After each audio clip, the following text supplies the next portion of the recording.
Muy buenos días, amigos y hermanos. Ahora vamos a empezar con un nuevo libro, y es el libro de Primera Samuel, un libro dentro de la teología que se llama los libros históricos. Vamos a empezar con el capítulo 1 del libro de Primera Samuel, y el enfoque de este capítulo 1 de Primera Samuel es el futuro de Israel. ¿Por qué digo el futuro de Israel? Porque Israel estaba pasando por una crisis espiritual. Más de 400 años viviendo en el tiempo de los jueces una vida cíclica. ¿Qué quiere decir con esto?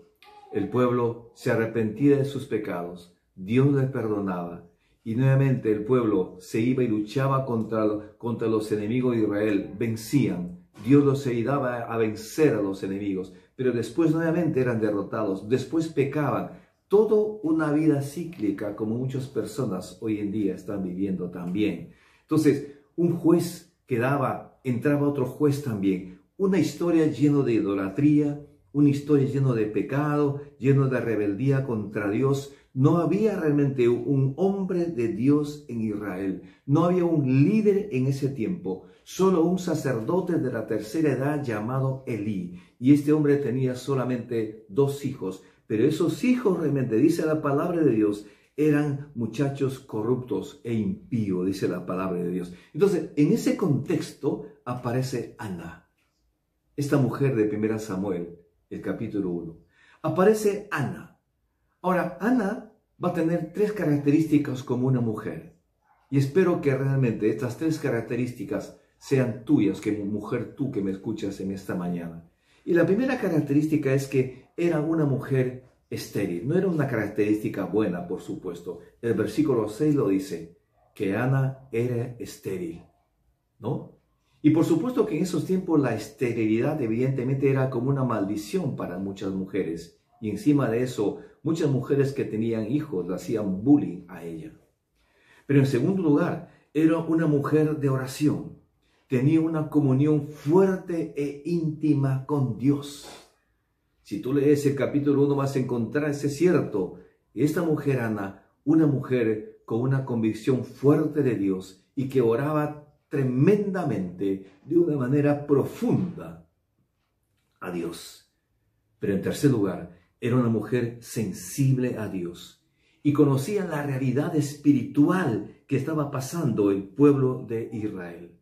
Y entonces, en ese contexto de esa realidad espiritual que estaba pasando Israel, Ana hace una oración a Dios muy temeraria y una petición también a Dios. ¿Qué le dice Ana a Dios? Dice el versículo 11, dice, y te acordares de mí, y no te olvidares de tu sierva. Dice, dame un hijo varón, que yo lo dedicaré a Jehová todos los días de su vida.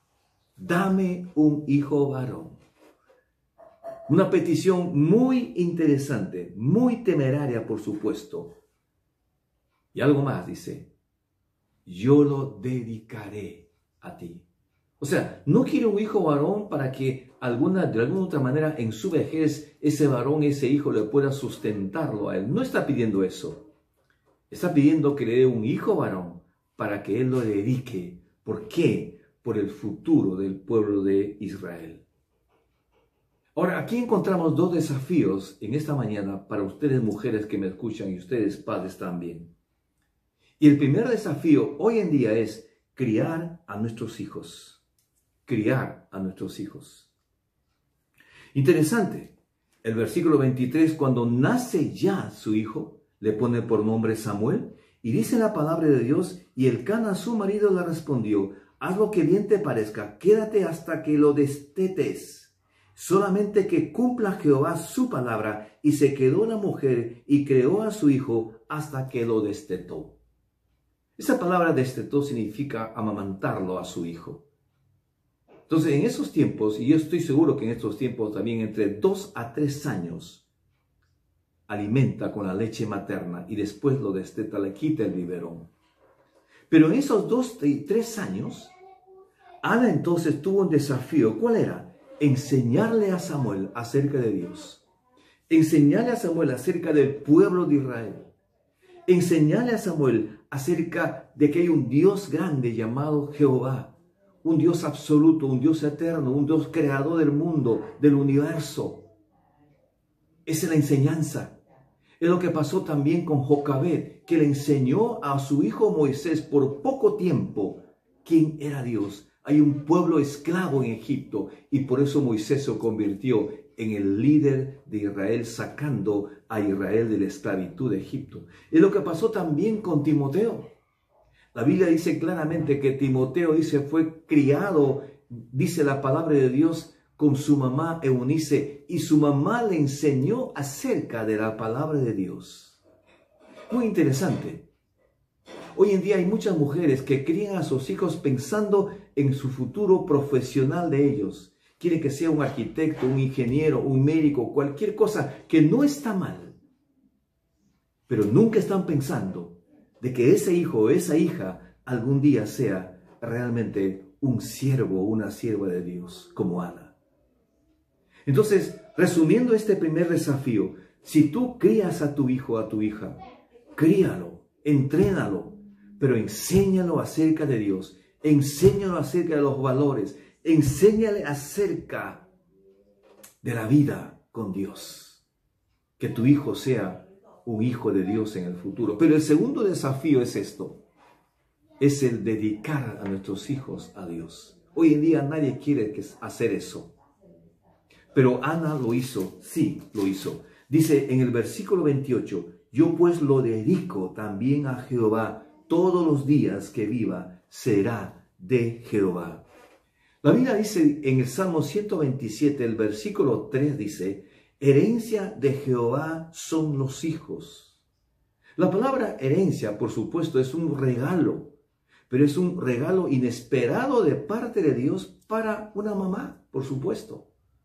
Y los hijos son una bendición tremenda. Así que ese hijo que tuvo Ana, Samuel, era una herencia que Dios le había dado. Era un regalo que Dios le había dado a Ana. En otras palabras, ese Samuel no era de él y Ana lo entendía perfectamente. Ese hijo que tienes tú en tu casa, esa hija que tienes, no es tuyo. Es una herencia de Jehová. Dios te lo regaló a ese hijo. ¿Pero para qué? Para que lo dediques a tu hijo, a Dios. Dedícalo a Él. Dedica a tu hijo para que sirva a Dios. Entrénalo, fórmalo, que sea un profesional, pero vaya orando para que ese hijo o esa hija no se pierda en este mundo, sino sea un hijo que cuando sea un profesional, pero también sea un siervo de Dios. Concluyo en esta mañana.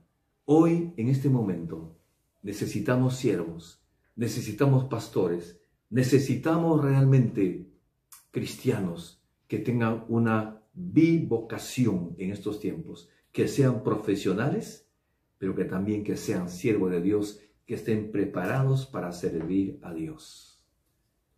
¿Qué es tu pensamiento sobre tus hijos ahora? ¿Qué es tu visión sobre tus hijos? ¿Que sean solamente profesionales? Yo espero que no. Lo ideal es que sean profesionales, pero que sirvan a Dios con todo su corazón.